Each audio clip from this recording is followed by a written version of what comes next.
देश के सबसे पुराने और भरोसेमंद सरकारी बैंकों में गिने जाने वाला पंजाब नेशनल बैंक एक बार फिर चर्चा में है। लेकिन वजह कोई नई स्कीम या मुनाफे की खबर नहीं, बल्कि एक बड़ा फ्रॉड है, जहां बैंक ने खुद भारतीय रिजर्व बैंक को जानकारी दी कि करीब 2434 करोड़ रुपये की धोखाधड़ी सामने आई है। यह मामला कोलकाता स्थित श्रेय ग्रुप की 2 कंपनियों से जुड़ा हुआ है, जिसने एक बार फिर आम लोगों के मन में यह सवाल खड़ा कर दिया कि आखिर बैंकों का पैसा इतना सुरक्षित है। पीएनबी द्वारा स्टॉक एक्सचेंज को दी गई जानकारी के मुताबिक यह धोखाधड़ी 2 अलग अलग लोन अकाउंट से पाई गई है, जिसमें श्रेय इक्विपमेंट फाइनेंस लिमिटेड और श्रेय इंफ्रास्ट्रक्चर फाइनेंस लिमिटेड शामिल है। जांच के दौरान इन खातों में नियमों की अनदेखी और लोन की रकम के गलत इस्तेमाल के संकेत मिले। आंकड़ों पर नजर डालें तो श्रेय इक्विपमेंट फाइनेंस से जुड़े खाते में 1241 करोड़ रुपया और श्रेय इंफ्रास्ट्रक्चर फाइनेंस से जुड़े खाते में 1193 करोड़ रुपये की गड़बड़ी पाई गई। इन दोनों को मिलाकर कुल फ्रॉड की राशि 2434 करोड़ रुपया हो जाती है।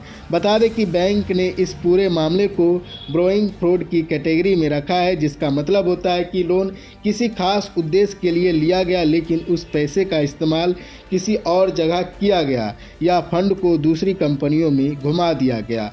आम भाषा में कहे तो बैंक से लिया गया कर्ज तय नियमों के मुताबिक खर्च नहीं किया गया। यही वजह है कि इतनी बड़ी रकम का मामला फ्रॉड के दायरे में आ गया। श्रेय ग्रुप का इतिहास देखें तो यह कंपनी 1989 में शुरू हुई और मुख्य रूप से कंस्ट्रक्शन इंफ्रास्ट्रक्चर सेक्टर के इस्तेमाल होने वाली मशीनों की फाइनेंसिंग करती थी। लेकिन वक्त के साथ कंपनी का कर्ज दबाव बढ़ता गया और हालत इतने खराब हो गए कि वह अपने लोन की किस्तें चुकाने में नाकाम रहने लगी। स्थिति तब और गंभीर हो गई जब अक्टूबर 2021 में आरबीआई को खुद दखल देना पड़ा और गवर्नेंस में गंभीर खामियों तथा करीब 28,000 करोड़ रुपये के डिफ़ॉल्ट के चलते कंपनी के बोर्ड को भंग कर दिया गया। हालांकि बाद में इस मामले में नेशनल एसेट रिकंस्ट्रक्शन कंपनी यानी NARCL के जरिए समाधान योजना को मंजूरी मिली, लेकिन जांच प्रक्रिया जारी रही और उसी के तहत अब पीएनबी ने इस फ्रॉड को आधिकारिक तौर पर रिपोर्ट किया। ऐसे मामले में सबसे ज़्यादा चिंता अकाउंट होल्डर को होती है कि कहीं बैंक की हालत तो खराब नहीं हो जाएगी, लेकिन पीएनबी ने साफ किया कि स्थिति पूरी तरह नियंत्रण में है। वहीं बैंक का कहना है कि इस फंसे हुए कर्ज के लिए पहले से कहीं 100% प्रोविजनिंग की जा चुकी है, यानी बैंक में अपने मुनाफे से यह रकम पहले ही अलग रख दी गई थी ताकि अगर यह पैसा वापस ना मिले तो बैंक की वित्तीय सेहत पर कोई असर ना पड़े। पीएनबी का प्रोविजन कवरेज रेशियो 97% है, जो यह बताता है कि बैंक की बैलेंस शीट फिलहाल मजबूत स्थिति में है और जमाकर्ताओं को घबराने की ज़रूरत नहीं है।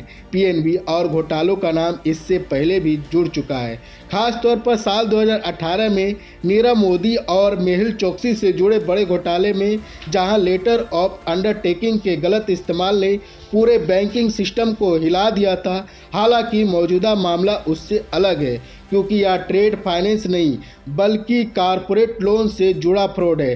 राहत की बात यह है कि इस बार बैंक ने समय रहते गड़बड़ी पकड़ ली और नियामकों की इसकी जानकारी दे दी। शेयर बाजार की बात करें तो खबर सामने आने से पहले पीएनबी के शेयरों में हल्की कमजोरी जरूर दिखी थी, लेकिन लंबी अवधि में बैंक के प्रदर्शन पर नज़र डालें तो पिछले 3 साल में पीएनबी के शेयरों ने निवेशकों को करीब 144% का रिटर्न दिया है। ऐसे में यह मामला भले ही बड़ा दिखता हो, लेकिन फिलहाल बैंक की स्थिति स्थिर नज़र आ रही है और आने वाले समय में जांच के नतीजों पर बाजार की नज़र बनी रहेगी।